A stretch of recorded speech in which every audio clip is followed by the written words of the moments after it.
They put my name on the safety commendation. There is a plaque in the regional office with my name on it for what happened that week. And every word under it is wrong. And I've let it stay on the wall for 6 years because taking it down would mean explaining why I don't deserve it. I drove a snowplow. That's the whole of what I was. And I want to start there because people hear what happened, and they want me to have been something more than that. A trooper or a ranger or some kind of trained responder. And I wasn't. I was a seasonal operator for the county highway department, contracted to a stretch of 2-lane state route that climbs up through a pass and over the spine of the mountains and down the far side into a valley that, for about 4 months a year, you can only reach by that one road. In the summer, there are 3 ways into that valley. In the winter, there is the pass. And when the pass closes, there is nothing. That detail matters more than anything else I'm going to tell you, so hold on to it. When the pass closes, the valley is alone. My route was the climb and the summit and the first few miles down the other side, to a turnaround at a closed Forest Service gate where I'd swing the truck around and head back. There was another operator, a guy named Delgado, who took the valley side from the gate down into the town.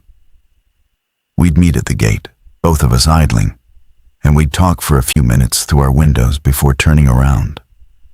And that was most of my social contact during a storm. Plowing is lonely work, but it's not the kind of lonely that scares you. It's the good kind.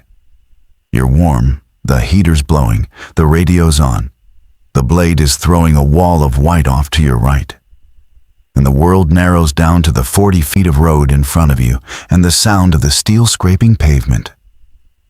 I liked it. I'd done it 11 winters. I took the job originally because of my brother.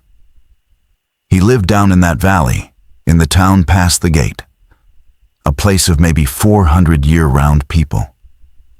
He'd moved there after his divorce to work at the small hydroelectric station on the river. And when he got the job, he told me there was seasonal plow work on the pass and that I should come out, that we could be on the same side of the mountain for once. We hadn't been close growing up. Our father had made sure of that, pitting us against each other the way some men do, and we'd spent our 20s barely speaking. The plow job was my brother's way of fixing that, without either of us having to say we were fixing it. So I came. And for 11 winters, I drove the pass. And on my days off, I'd go down to the valley, and we'd drink coffee in his kitchen and slowly, clumsily, become brothers. That's the reason I stayed when I should have left. I want that established. Everything I did because my brother was on the far side of that gate. The storm that week was forecast as ordinary. A 4-day system, heavy but not historic, the kind we got several times a season. I'd run dozens of them. The protocol was simple, and I could recite it in my sleep. Keep the route open as long as it's safe. When accumulation outpaces clearing, or when visibility drops below the threshold, or when the avalanche risk on the upper chutes goes critical, the road supervisor calls the closure, the gates come down at both ends, and everybody goes home and waits it out. The valley stocks up before every winter. They're used to being cut off for a few days at a time. It's just part of living there. A closure was not an emergency. A closure was Tuesday. The first thing that was wrong, I logged as equipment trouble because that's what it looked like. It was the second night of the storm, and I was on the upper section, the switchbacks below the summit. And my radio started doing something I'd never heard it do. We ran a repeater system, county channel, and between transmissions there was always the normal hiss of an open squelch. That night, under the hiss, there was a sound. Low, rhythmic. It came in long, slow cycles, a kind of pulse, almost like breathing if you wanted to call it that. Though I didn't think of it that way at first. I thought of it as a fault. Repeaters pick up interference, especially in bad weather, especially up high near the ridgeline where the antenna farm was. I'd heard plenty of strange noise on that channel over the years. Atmospheric stuff, harmonics, somebody's bad equipment. So I keyed up and asked Delgado if he was hearing it on his end, down the valley side. There was a pause, longer than the radio lag accounted for. And then he said, yeah, he'd been hearing it for an hour. And then he said something that I brushed off and have not been able to stop hearing since. He said, "It's louder down here. It's worse the lower you go."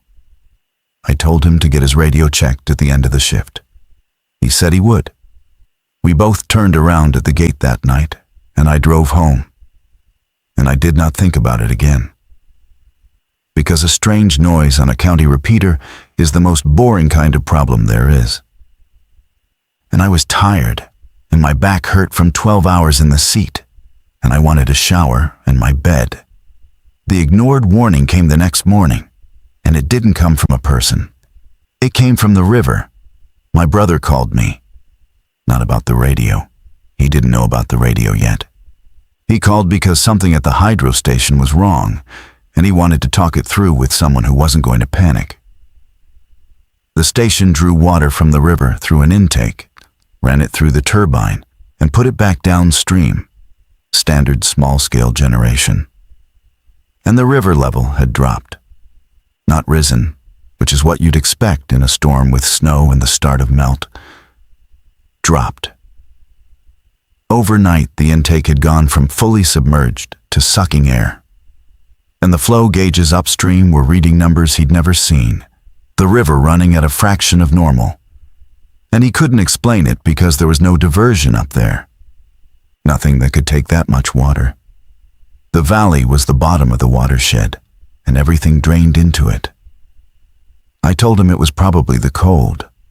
I told him that in a hard freeze the headwaters can lock up and the flow drops until the melt catches up, that he'd see it come back in a day or two. I actually believed that when I said it. It's a real thing that happens. But it doesn't happen overnight. And it doesn't drop a river to a trickle. And somewhere underneath my reasonable explanation, I knew the numbers he was describing didn't fit. And I gave him the comfortable answer anyway, because he wanted to be comforted, and because I wanted to get off the phone and go to work. That was the first place I could have done something different. I could have said the truth, which was, I don't understand that. That shouldn't be possible. Get someone to look at it. Instead, I told my brother not to worry, and he didn't, because I told him not to. And I have to live with how much he trusted the things I told him. That third night, the breathing on the radio was louder, and it wasn't just on the radio anymore. I noticed it first as a problem with the truck. Up on the upper section, the engine started to surge. Not a misfire, not the cold, but a slow rise and fall in the idle when I was stopped. The RPMs climbing and falling in long cycles. And the cycles matched the sound on the radio. I sat there at a wide spot below the summit with the blade down, and I watched the tack needle drift up and drift down, up and down, slow as a sleeping man's chest. And the same rhythm was coming through the speaker under the hiss. And for the first time, the word breathing arrived in my head, and I couldn't get rid of it. I told myself it was the alternator, or fuel delivery, or the cold thickening the diesel. I radioed it into the supervisor as a mechanical fault and asked if there was a backup truck. There wasn't. Not for the pass, not during a storm. I was it. So I kept driving, because the alternative was leaving the route unplowed. And an unplowed route meant the closure came early, and a closure meant the gate came down between me and my brother, and some animal part of me had already decided I did not want to be on the wrong side of that gate from him. I didn't reason it out like that at the time, but that's what it was. Delgado was acting wrong by then, and that's the part that should have stopped me cold. We met at the gate same as always, both trucks idling, both engines doing that slow surge now.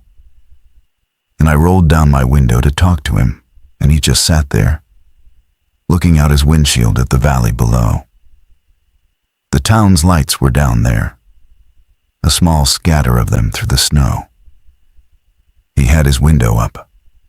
I waved. He turned his head slowly and rolled the window down, and I asked him how it was looking down the valley side, and he said, "Quieter. Just that." And he smiled at me. Delgado was a talker, 11 winters of him telling me about his kids and his truck and the elk he was going to get next season.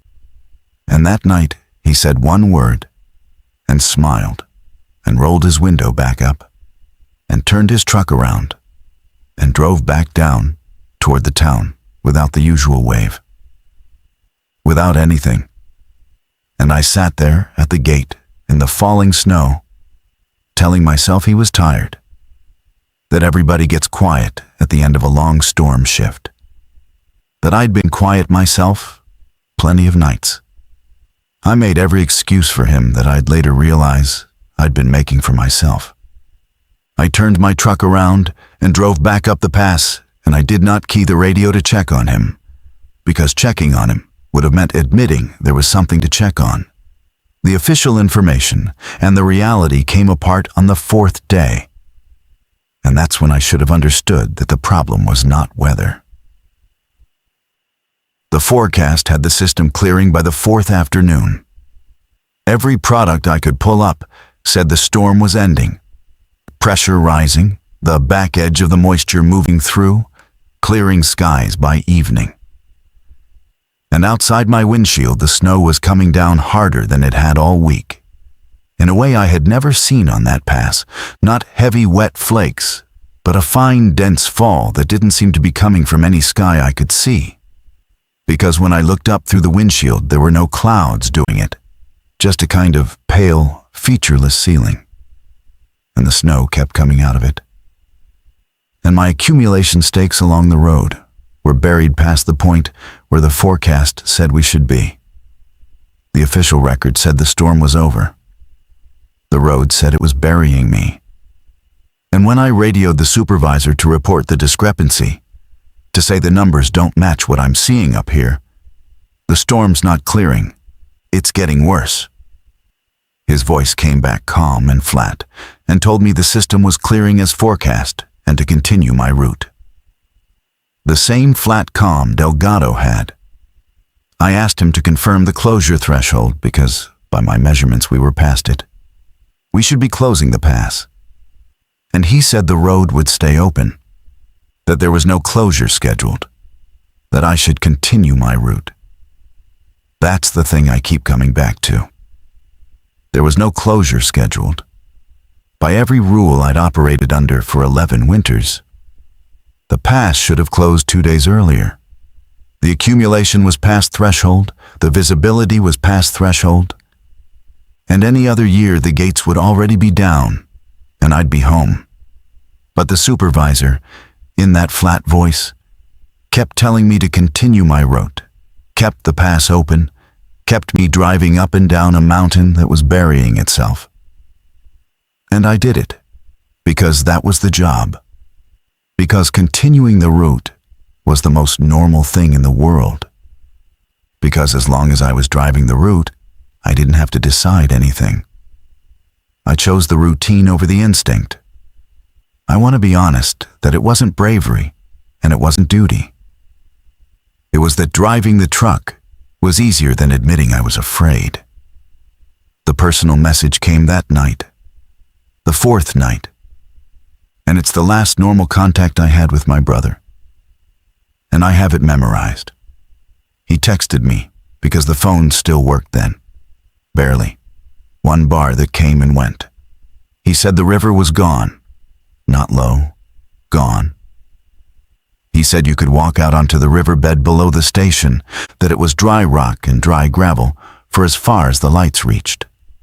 That the whole town had come out to look at it, because none of them had ever seen the river dry in living memory, and the old-timers were saying their grandparents had never seen it either.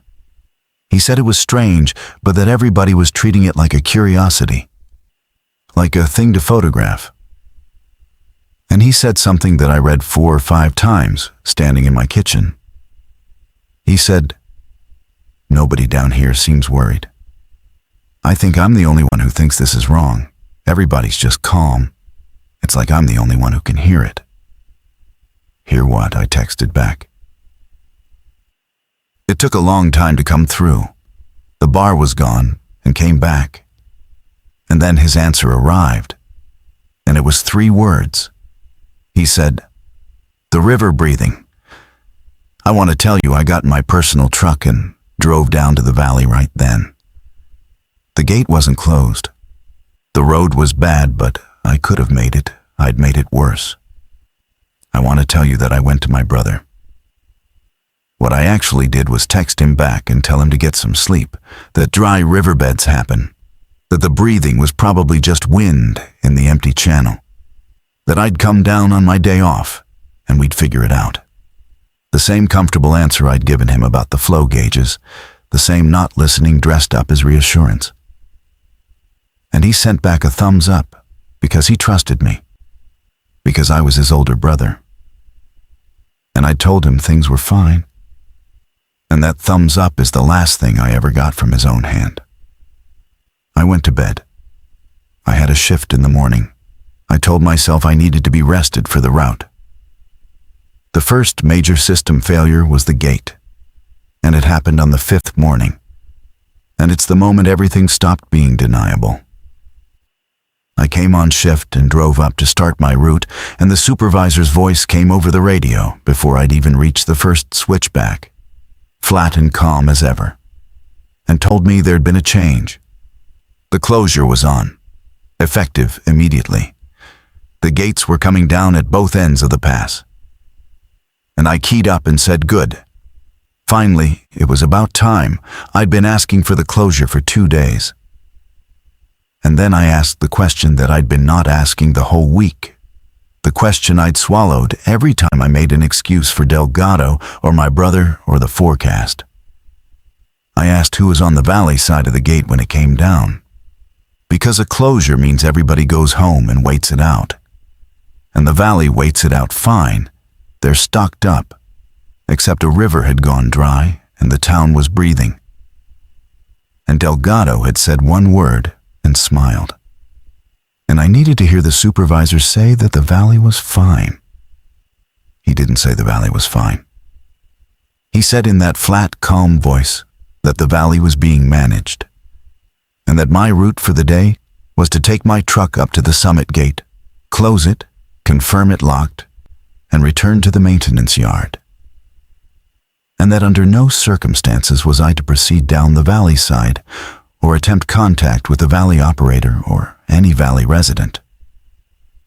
And that this instruction came from above the county level. From above the county level. In 11 winters, I had never once heard that phrase. The county was the top. There was nobody above the county for a county road in a county truck, and I sat there at the bottom of the pass with the snow that wasn't clearing coming down on my windshield, and the engine doing its slow breathing surge, and I understood, finally, all at once, the way you understand a thing you've been refusing to understand. That the storm had never been the problem. That the closure was not to keep people safe from the snow. That the gate was not coming down to wait out weather. The gate was coming down to seal something in. And my brother was on the far side of it. I started driving up toward the summit gate like I'd been told.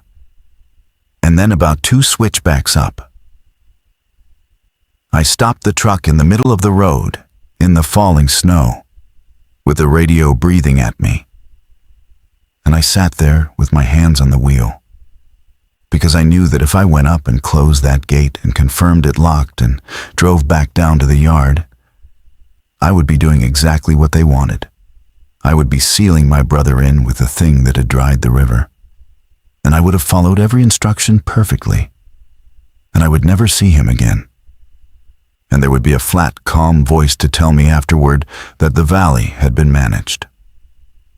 And the only other thing I could do the thing every rule I'd ever worked under told me not to do, was to turn the truck the other way, run the summit gate before they could lock it, and drive down into the valley that the whole weight of whatever was above the county level had just ordered sealed. I sat there with the engine breathing under me and the snow filling in the road behind me, and I put my hand on the shifter. And I knew that whichever way I turned, I was never going to be the man I'd been the morning before. I turned the truck toward the valley. I want to be clear that I have never decided whether that was the brave choice or the selfish one, because the honest answer is that I didn't do it to save my brother. I did it because I could not bear to be the man who closed the gate. Those are not the same thing. And the difference is the whole reason I'm telling you this instead of standing under that plaque feeling proud. The summit gate was a steel arm on a hydraulic ram, and it was already coming down when I crested the pass, swinging slow out of its post toward the locked position. I put the blade up and gave the truck everything it had and went under it. The arm came down across the back of the cab and the rear of the box with a sound I felt in my teeth. Scraped the length of the truck and caught for a second on the tailgate, and then I was through, dragging a bent piece of the gate behind me on a chain for 100 yards until it tore loose. The radio went off in my ear the second I was past it. The supervisor's flat, calm voice gone flat and not calm, telling me to stop, telling me to return to the summit, telling me I had no idea what I was doing. I reached up and turned the radio off. The breathing went off with it. And the silence in the cab after a week of that sound was almost worse than the sound had been, because it meant I was alone now in a way I hadn't been before. Cut off from the county, from the supervisor, from the whole system that had been telling me what to do for 11 winters. There was just the truck and the snow and the road dropping away in front of me, into the valley. The valley side was Delgado's route, and it hadn't been plowed in 2 days. That told me something right away, because Delgado was good. Delgado kept his side clean, and the road under me was buried and unbroken. No tire tracks, no plow tracks. Nothing had come up or gone down it in a long time. I dropped the blade and plowed my own way down. Slow, the truck wallowing in the deep stuff. And the lower I went, the more I understood what Delgado had meant when he said it was worse the lower you went. The snow thinned out as I descended, which is backward. Snow is supposed to deepen as you climb, but by the time I was halfway down to the town, there was almost none. Just bare, frozen road and a strange dark sky. And the air coming through the truck's vents got a smell in it. Not a storm smell. A low, organic, tidal smell. The smell of a thing exposed that's meant to be underwater, mudflat and old water and something under that. And I was 40 miles from any ocean, 10,000 feet up in the mountains. And the air smelled like the bottom of the sea. I found Delgado's truck about 3 miles above the town. It was stopped in the middle of the road, blade up, engine off, driver's door hanging open. Snow drifted into the cab. He wasn't in it. There were no tracks leading away from it, no tracks of any kind. Just the open door and the drifted-in seat, and his thermos still in the cup holder, and his radio mic hanging down on its cord. I stopped behind it and got out. And the smell out there was thick enough to taste, and it was quiet the way Delgado had said the valley was quiet. A pressing quiet, no wind, no birds, no river, because the river was gone. I stood there and called his name once, and the sound of my own voice in that quiet scared me badly enough that I didn't do it again. I got back in my truck, and I went around his, and kept going down. And I didn't look in his truck again as I passed it. And I have wondered ever since whether I should have. There was nothing I could have done. That's what I tell myself. There was nothing I could have done for Delgado. And so I left him. And leaving him was practice for what came later. though I didn't know it yet. The town, when I reached it, looked normal, and that was the worst thing it could have looked. The lights were on. The plows had stopped, but the power was up, the street lights burning, lit windows in the houses, smoke from some of the chimneys. It looked like any small mountain town on a winter night. I drove in along the main street past the diner, which was lit, and there were people in it, sitting at the counter, sitting in the booths. I slowed down going past, and I could see them through the window, a dozen people, and they were all facing the same way, facing the window, facing the riverbed beyond it, down the slope behind the diner where the river used to be. They weren't eating. They weren't talking. They were sitting in a lit diner at night, turned in their seats to face the dry river. Still, the way Delgado had been still in his truck at the gate.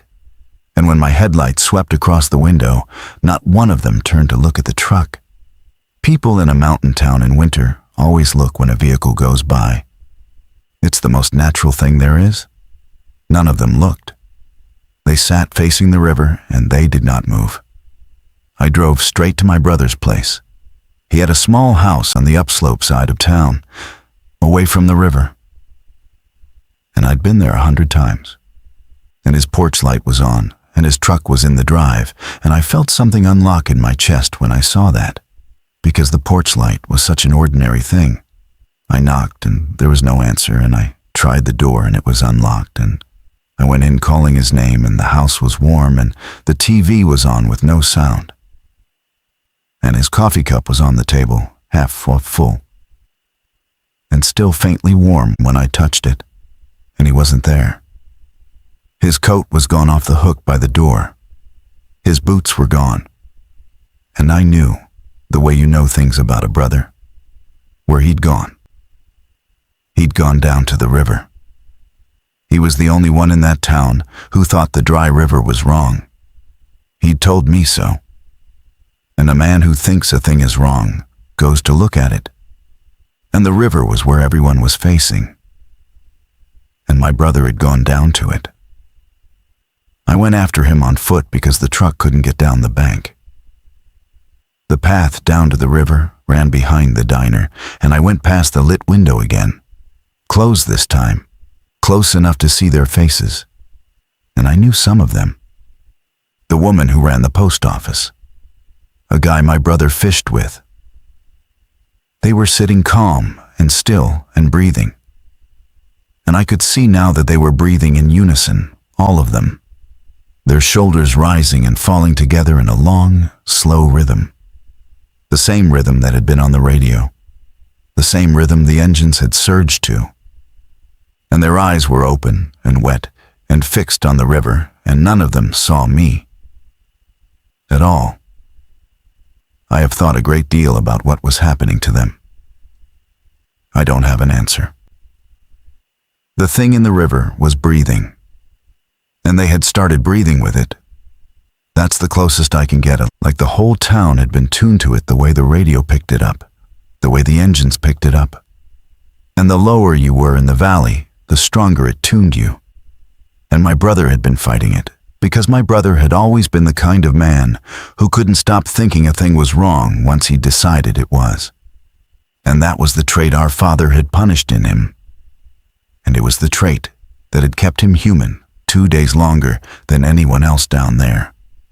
I went down the bank to the riverbed. It was enormous in the dark, a wide channel of frozen mud and round stones stretching off both directions. And it did not smell like a dry riverbed.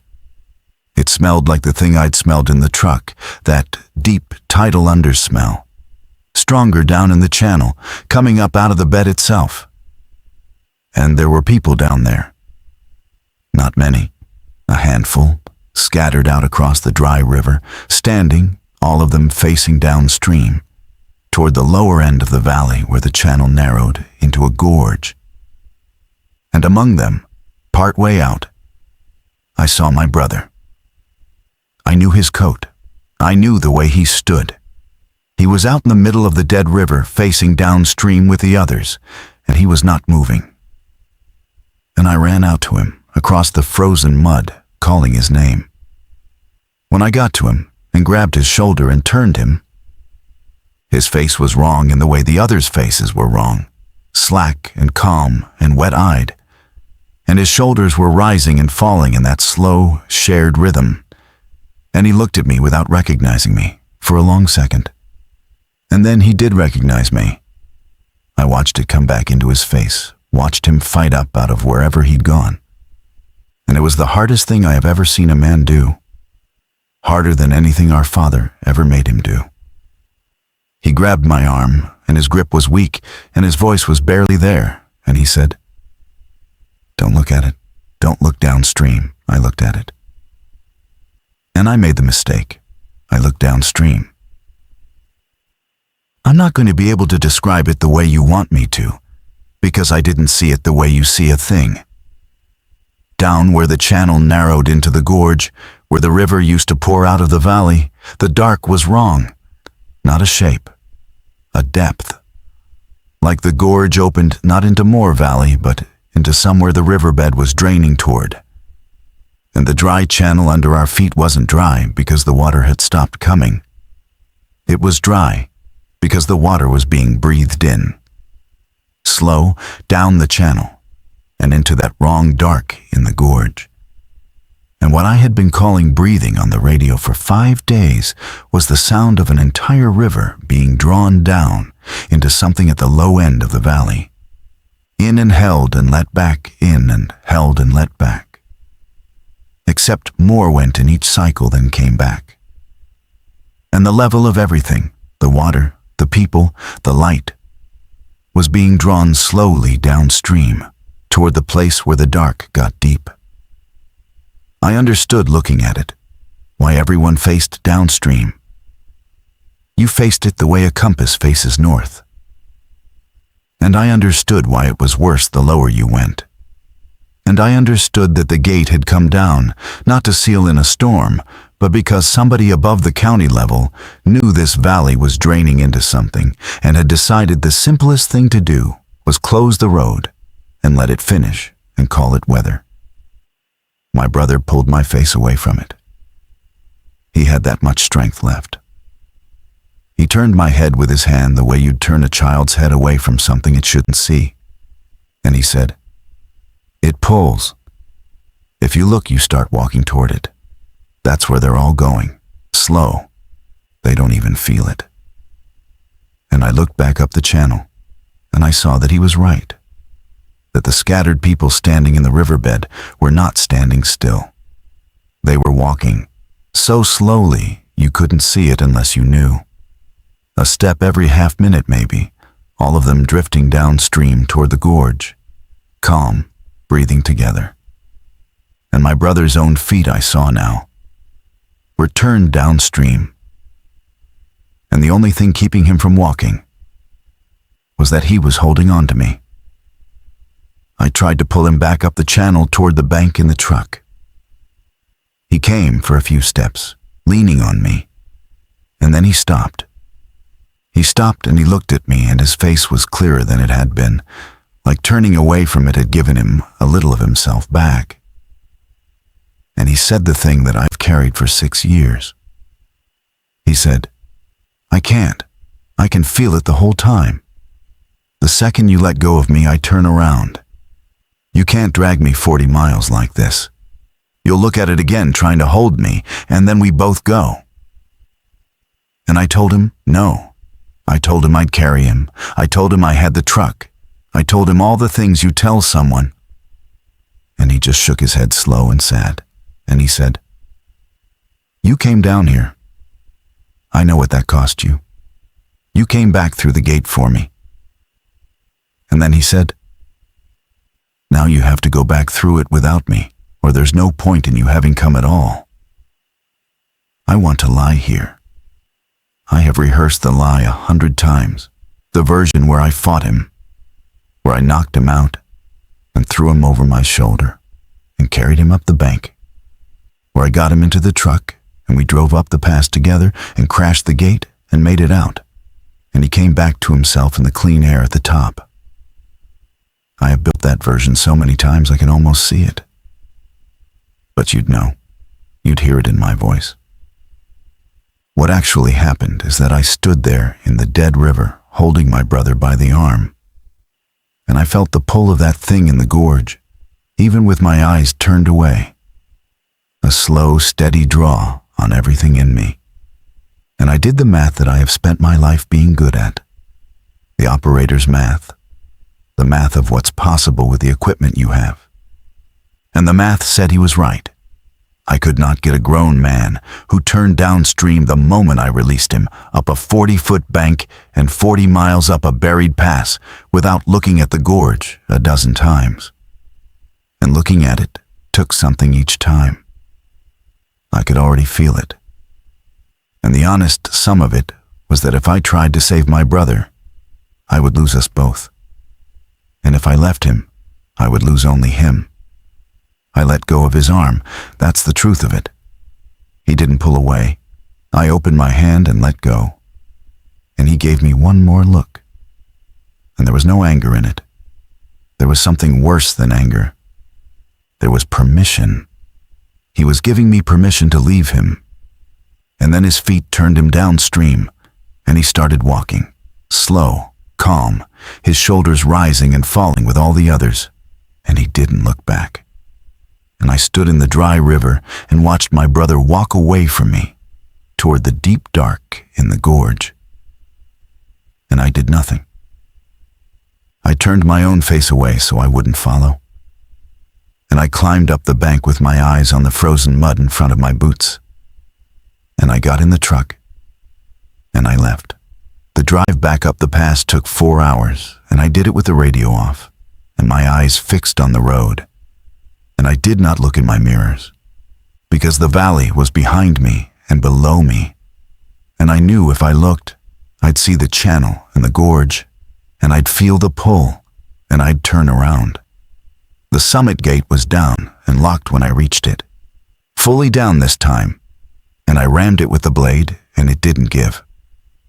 And I had to back up and hit it 3 times before the post sheared and the whole arm went over, and I drove across it. The breathing came back into the cab the higher I climbed, on no radio at all, just in the engine and in my own chest. And it faded out finally near the top, near the summit. And when I came over the pass into the clean storm on the other side, the real storm, the ordinary storm, the breathing was gone, and there was just snow, honest snow, falling out of an honest sky. And I pulled the truck over at the first wide spot, and I sat there, and I came apart for a while. I don't need to describe that part. They were waiting for me at the maintenance yard, not the supervisor. Other people, in vehicles that weren't county vehicles. And they took me into the office, and they were calm and quiet, and they had coffee for me and a blanket. And they told me I'd been through a traumatic event. They told me the pass had been closed for an avalanche emergency, that I'd violated the closure in a state of stress and exhaustion, that I'd gotten disoriented in the storm and damaged county equipment, and that I was lucky to be alive. They said the word avalanche several times, gently, the way you'd repeat a thing to someone you wanted to believe it. They told me the valley was being evacuated by air as soon as conditions allowed, that everyone down there was fine, that my brother was fine, that I'd see him in a few days once the roads were clear. They were so kind about it. That's what I remember most. The terrible, patient kindness of people telling you a thing they know is not true, watching your face to see if you'll take it. I took it. That's my confession, the real one, the one under all the others. They handed me a version of the week where there was a storm and an avalanche, and a frightened operator who got lost, and where my brother was fine, and waiting on the far side of a temporary closure.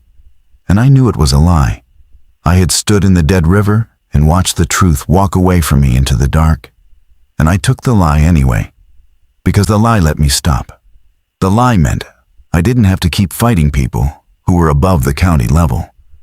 Didn't have to make anyone believe me. Didn't have to go back. I signed what they put in front of me. I said the words avalanche and disoriented back to them when they wanted me to. And a few weeks later, when the official account came out, it said that the pass operator had heroically attempted to reach stranded valley residents during a severe weather emergency. That the valley had unfortunately suffered total loss due to a catastrophic slide that buried the town. That there were no survivors and no recoveries were possible. And that the operator's actions, while in violation of closure protocol, reflected the highest tradition of public service. And they gave me a plaque. There was no avalanche. I drove that pass for 11 winters, and I know every chute and every slide path on it. And there was no slide that buried that town. The town was lit and warm and standing when I left it. The people were sitting in the diner facing the river. But a buried town is a clean story. A buried town is weather. A buried town doesn't require anyone to explain a river that got breathed down a hole in a gorge, or a thing above the county that decided 400 people were a closure rather than a rescue. So they buried the town in the telling, since they couldn't bury it any other way. And they made me the hero of it, because a hero who breaks protocol and fails is a much better story than an operator who got told the truth and went down there and saw it and came back up and signed the lie. My brother's name is on the memorial they put up the next summer. The one for the valley did. 400 names on a stone at the top of the pass where the road now ends. Because they never reopened it. They keep it closed year-round now. And they tell people it's avalanche danger. I go up there. Not as often as I should. I stand at the stone and I read his name, and I read the names I knew. The post office woman, the guy he fished with. Delgado's name is on it too, even though Delgado was found 3 miles above the town in his truck. And that's its own thing. Nobody explained. And I stand there and I face north, away from the valley, because even now, 6 years later, standing at the top of that closed pass, if I face the wrong way and let my mind go quiet, I can feel it. The pull. Faint from down there, from the gorge that's behind a locked gate and a memorial stone, and 100 feet of snow most of the year. It's still breathing down there. I'm sure of it. The story says the valley's gone, buried, finished, and the story is a lie the same way every other part of it is a lie. And the truth is that there's something at the bottom of that valley that drew a river and a town into itself slow over 5 days. And it didn't stop because somebody closed a road. And on the quiet nights up at that stone, I can feel it still drawing, patient. And I make myself face north, and I make myself get back in my truck and drive down the clean side of the mountain to my life. That's the part that's the punishment, not the guilt. Though the guilt is there. The guilt that I gave my brother comfortable lies all week instead of listening. That I told him the river was fine, and the breathing was wind. That he was the only one down there who knew it was wrong, and I helped him doubt it. Not even the letting go, the opening of my hand in the dead river. Though I feel that in my palm, sometimes, the absence of his arm. The punishment is that I lived, and that living means standing under a plaque that calls me a hero for a rescue I didn't make. Accepting a story I know is false because the false story is the only one that lets the world keep turning. And feeling the pull from down in that valley for the rest of my life and turning away from it every single time. My brother told me to go back through the gate without him or there was no point in me having come. So I went back. I do the thing he asked. I keep going back up the clean side and turning away and living. He'd call that keeping my word. I call it the thing I do instead of admitting I chose myself in a dead river. With my eyes turned away and walked out of a valley that I left him in. The plaque is still on the wall. I'm not going to take it down. Leaving it up is the closest thing I have to telling the truth. Because every time someone reads it and shakes my hand, I know. And that knowing is mine to carry. And carrying it is the only thing I have left that I can give him.